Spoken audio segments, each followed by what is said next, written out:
All right, you guys good to go? Okay. Getting ready for Ole Miss. They're a team that really hasn't given up. Kind of like a lot of teams in our league. I look back to they've had injuries and they've had sickness and they've had some things, but they're actually playing some of their better basketball right now. If you take a look at the last 7 games, they beat Florida pretty good at home. They lost to Arkansas. People are going to do that. They won at LSU.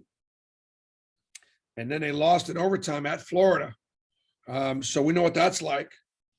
They lose at home to Alabama and South Carolina in overtime on the last second shot, and they just go to Georgia and win. So, it's a team that's capable, obviously very well coached. They got 7 guys that can make the three, and they're shooting 3rd in the league right now in 3-point percentage at 36%.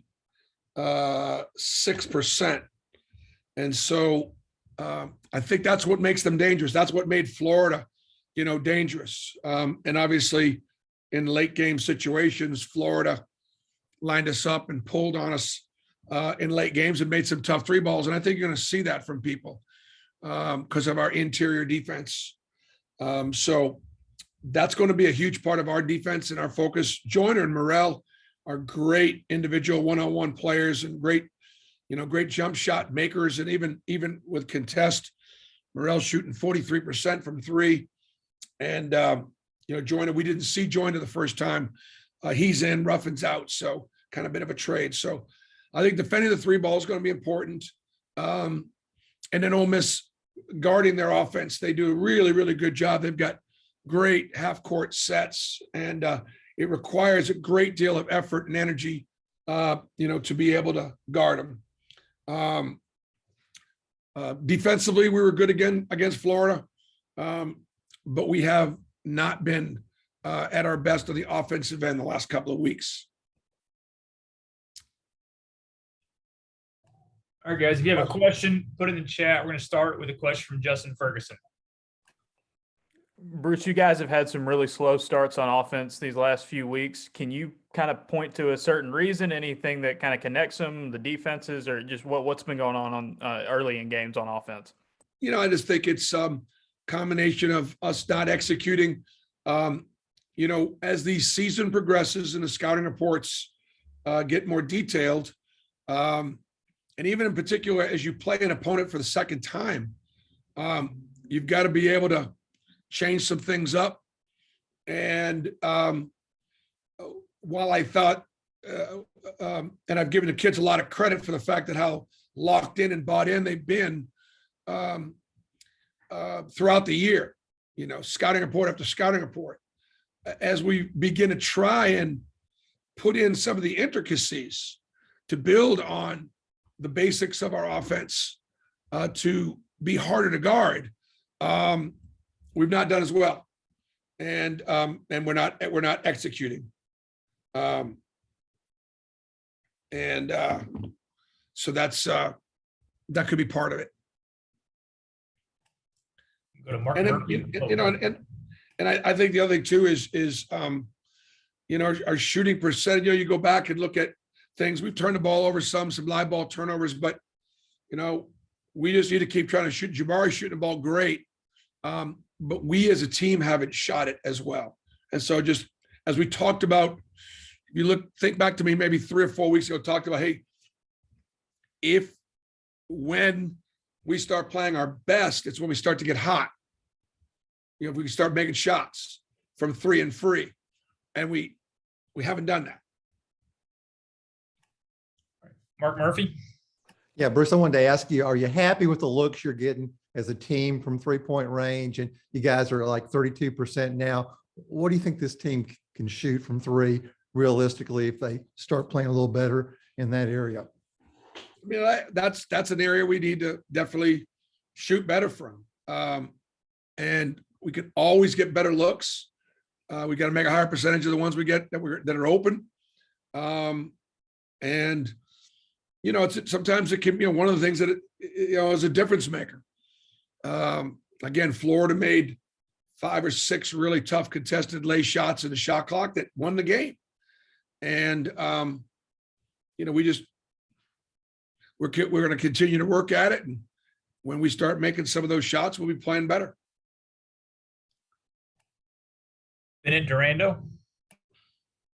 Yeah, in Oxford, it took, I think, 17 or 18 minutes for you guys to force a turnover. Ole Miss had a really strong offensive first half. You mentioned they had Joyner now. What are you sort of emphasizing in terms of how to guard them and what sort of needs to improve this time? Yeah, they've got, their guards fly around, and they're really meticulous in their offensive execution. And, they were on pace early in our game, to score, a lot of points. They had 15 in the first 5 minutes. They had 27 in the first 10 minutes. They had 35 in the first 12 minutes. And they had 44.5 shooting 57%. They shot it great. But to our credit, we had a good offense. We had a great offensive day. We scored 80. We shot 50%. We shot it well for 3 for the foul line. We had a good day. We had 18 assists, 16 turnovers. We were playing better offensively the last time we played Ole Miss. And you just look at the stat sheet, look at the numbers.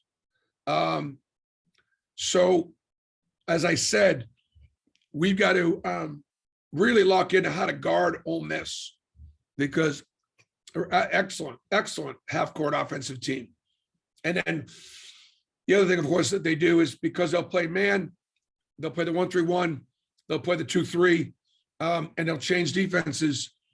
They give you a lot to prepare, a lot to work on in the days leading up to the contest. Tobias Wilborn. Bruce, what's the toughest thing about a practice after a loss, particularly a tough loss? And hope you're doing well today, man.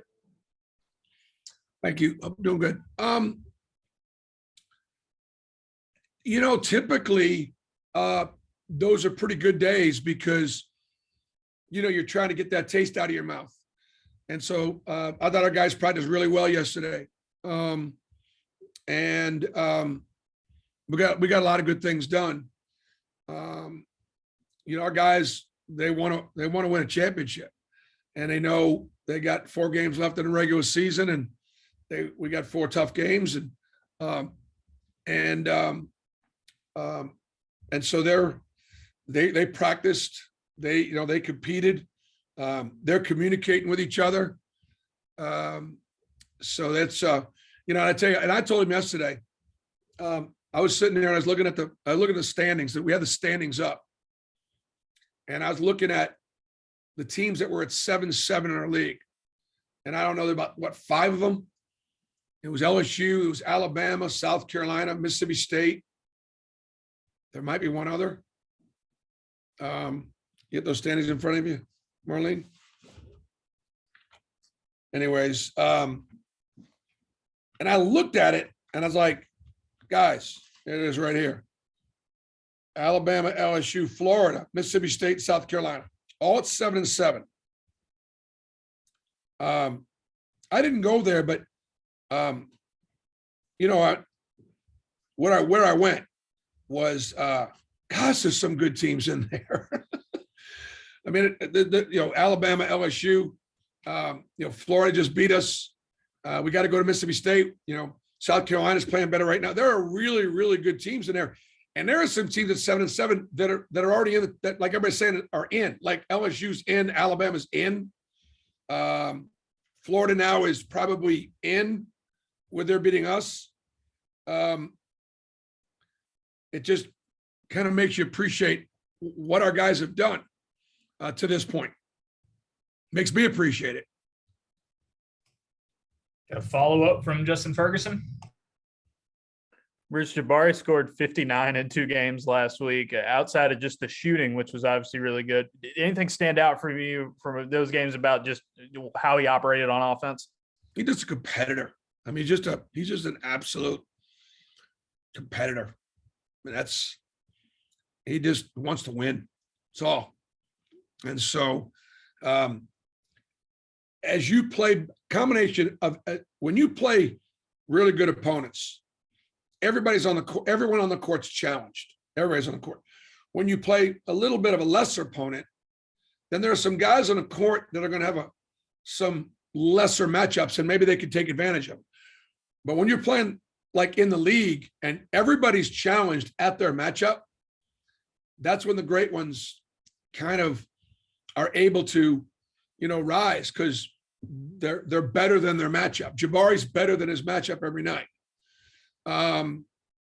Now for us, the balance is, and we've said it all along, we're best when everybody contributes, and we are.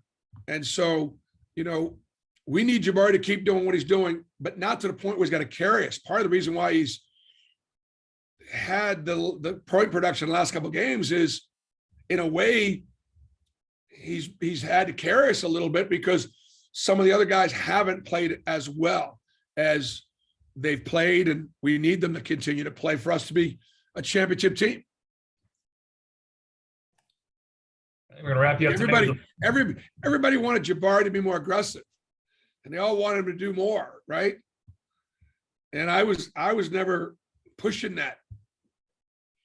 He's doing more right now because he has to right now. And when we all start picking up a little bit and playing a little better, then he can continue to be really productive, but not have to carry us. Coach, we're going to wrap you up with a follow-up from Bennett Durando. Yeah, Bruce, I was sort of just curious. I know there's been a lot of sort of talk among coaches the last couple of days about handshake lines and whether they should be abandoned, or if there's anything that college basketball needs to do about that. Curious your thoughts on that. Is there anything that college basketball needs to do with that at all? Yeah, if you look at the players, when the players are, forget about the coaches, look at the players. They're dapping each other. They're hugging each other. When you get done, if you ever watch boxing, and these guys are in the ring beating the brains out of each other, how in the world could they embrace after they just been slugging each other? Because they're competitors, because they're warriors, because they respect the opponent. And so for me, when I see that, I think it's great how the kids, just dap each other once the game's over. And so I don't think there's any reason to do away with a handshake line.